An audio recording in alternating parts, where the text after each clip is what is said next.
Hello everyone!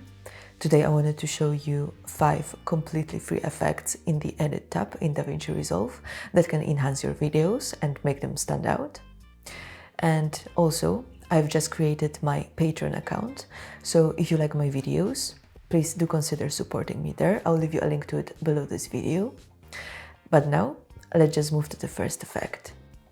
And the first effect is called Mirrors.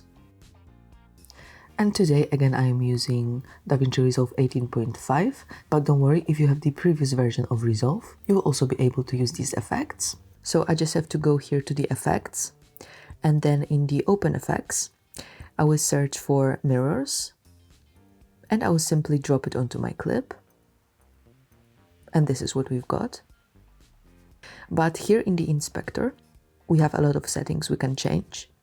We can adjust the angle, for example. We can also flip our mirror. But I love playing around with the mirror placement, as this is how we can get very interesting results. So if we change it from individual to rosette, this is what we can get. So my clip basically looks like an animated mosaic. And when I change it to kaleidoscope, I'm getting something like this. And I can also increase or decrease here the center size. And when I decrease it, it looks very cool. The next effect is light rays. And this is my second clip. So again, I will go to my open effects. I will search for the light rays and I will drop it onto my clip. And here we can increase the length of the light rays.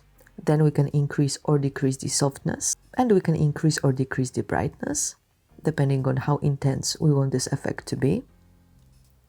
And this is before and after. And here we can also change the source of rays from bright regions to edges. And now it looks like this. And then when we decrease the length of the light rays, and when we soften them, the effect looks more like a glowing outline around the dancer. The third effect is called Prism Blur. And we can also find it in the open effects in the effects tab. So let's just drop it onto our clip. And this is how it looks as a default. But we can decrease or increase the blurriness here. Then we can increase or decrease the aberration distance. And we can also increase or decrease the aberration strength. So if you're looking for a kind of crazy hallucinogenic effect, try this one. Then the fourth effect is a simple lens distortion zoom. And this time we can find the lens distortion here in the inspector in the edit tab. And then we can create different types of lens distortion with the slider, like this. But I will show you how to create a cool zoom effect with it by using keyframes. So let's move the cursor to the first frame, then let's move the distortion slider to the left, and let's create a keyframe here. And then let's go a few frames forwards, and let's set the distortion back to 0, and it will automatically create another keyframe, and this is how it looks. And now in order to ease it in and out, we can click on these two icons over here.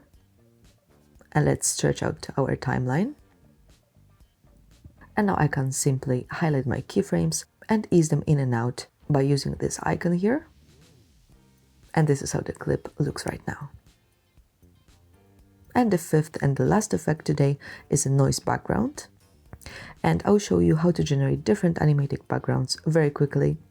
So this time we need to go to the generators in the toolbox. And let's search here for the noise gradient. Then let's just drop it onto the timeline. And it looks quite dull and uninteresting now. It's just noise. So first, up here we can choose the version of the gradient. There's one that looks like fire, like a flash, then the geometrical one, then we've got a circles vertigo one, and at the end we've got some animated lines. But I'll go back to this one and I will show you how we can completely change it and how we can animate it. So here we can increase or decrease the detail. Then we can play around with the contrast and the brightness. Then we can, for example, change the scale and we can animate it using keyframes exactly the same way as I've shown you before. And then you can change the angle, sieve and sieve rate in order to change the way it moves. So I'll leave it to you. And then we can click on the gradient. We can modify colors, so have fun with it. And you can also combine it with different resolve transitions that you can find in the toolbox. Thank you so much for watching my videos, guys. I hope that you like them.